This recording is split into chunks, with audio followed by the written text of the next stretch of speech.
A smooth taper fade right here, and we have the little highlights. I'm going to be showing you guys how to keep that hairline full, how to clean up the beard and give it that tapered look, as well as bring out those curls on the top with the sponge and this product. So make sure you stay tuned to the end. We started off right here with that Apprentice Masters with the number 2 guard, and we're taking down the bulk. This is my guy Amir. My client's name is Amir, and yesterday I actually just cut his hair, and he told me he's going to be sending me the beats for this video. So if these beats are fire, make sure you leave a comment and show him some love at the Slap God. I'll make sure and put his Instagram in the description.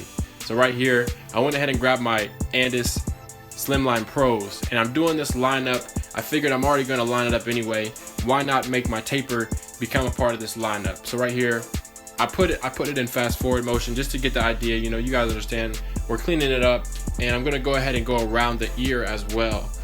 First, I start off by setting this guideline, and as soon as I set that, it's almost like a triangle, like a moon shape, and this is going to allow the taper to have almost like a burst look to it. Right here, I'm cleaning up around the ear. I love this Apprentice Slimline Pros. I had someone tell me that within the next 5 to 10 years, the industry is going to see a change, and what you want to pay attention to is how these clipper companies like Apprentice and Wall won't even be making clippers with cords. And this is the Apprentice Pro Foil shaver as well. These are also cordless. I went ahead and balded it out on that first guideline we made. You'll notice the better you bald it out when you first start, the cleaner it's going to look.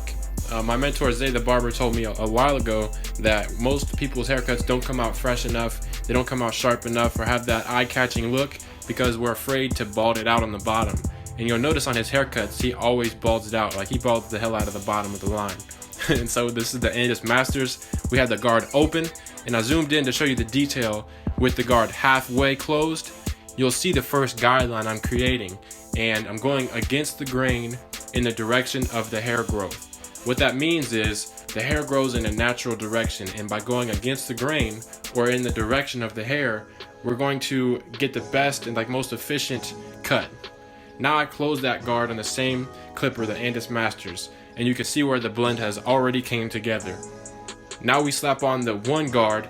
The purple guards for these Apprentice Masters, ever since I started using them, I fell in love with them. I love how the hair glides right through the blades. As I'm cutting, I can finesse the cut. My mentor Chuka the Barber says, finesse the fade, don't force the fade. And I think what he means by that is that you kind of leave patches and you kind of show that you were in a hurry when you force the fade. But when your clippers are hitting perfectly, when you use the 1-minute blade modifier and everything is just hitting, it's almost effortless and you just finessed it, And right here, what I want you to pay attention to is the actions I'm taking as I fade the hair. I'm combing just as many times as I cut the hair. So what this is going to do is make sure the hair is laying down flat. And right here I have the same steps. So the method I used without the guard is the same one I'm going to use with this 1 guard on the Apprentice Masters. You'll see I go from open to halfway, and then I close the guard.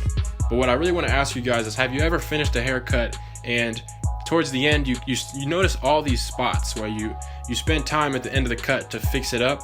Well, by focusing on the details and having a real awareness on how much time you put into fading each step before you move on, it's going to help your outcome. I want to tell you guys that getting out of the garage, finding my dream barbershop, finding mentors, it's really blessed me beyond belief, and it's changed my life. I don't know where I would be without it, and that's why I created this course. You're going to get instant access to the Apprentice Fast Track Facebook group. Along with this, you guys will get direct one-on-one mentorship with me. Any hurdle that you're overcoming, I'm going to be there step by step. The Millionaire Mentor Roadmap, how to gain clientele and influence. And that's a huge weight off my shoulders. It feels good to know that I found the right shop, and all of these things are coming together. I'm bringing in new clients every single week. And you guys, I'm well on my way to getting to that 100 people. I have a few spots left, and I'm showing you guys this tutorial as an intro to this fast track. Right here, a lot of people ask me, how do I remove the bald guideline out of my haircuts? And this is exactly what I want you to pay attention to. So I started off with the Slimline Pros. Once again, we set the guideline, and now we're lining it up around the ear. This is going to help me visualize exactly where I'm putting this taper. And you'll see we can cut down the time it takes on our haircuts. I want you to notice that right there we used the shaver and we didn't go to the very top. If we aggressively put in that bald line, it's going to make it harder on us towards the end when we want to remove that bald line. Now here I'm using my Apprentice Masters, and once again the reason I zoomed in, I want to show that I'm going against the grain of the hair. As we talked about earlier in the video, that's really what gets the guidelines out. You know, if the hair is going to the left and to the right on each side of the head, then that's how we have to turn the clipper. So right here you see he has a funky growth pattern where it's almost sideways, and so that's exactly how I have to turn my clipper in order to actually cut that hair. So against the grain in the direction of the hair growth, you'll see I'm taking these small strokes, and they're very consistent. They're not choppy. You know, I'm focused on going halfway up, and the lever is halfway. Now we move it all the way to the closed, and this is where the magic happens. You'll see the bald guideline disappears. I got some great footage of the beard and just getting that tapered look. It's extra clean. Let me know if you guys want me to go ahead and upload that video as well. Also comment, I'd love to hear from you guys. Let me know where you guys are coming in from, what haircuts you want to see next. I got some feedback from Daniel Deluxe, and he told me, look man, the people want to see these haircut tutorials, and so that's exactly what I'm going to bring to you guys. My apologies if we didn't have enough of that, but now we have an abundance of it. And so I have the Apprentice one guard back onto my Apprentice Masters, and you see I'm using that same process, and the reason the blend came together so smoothly is because of the way we set it up before putting the guard on.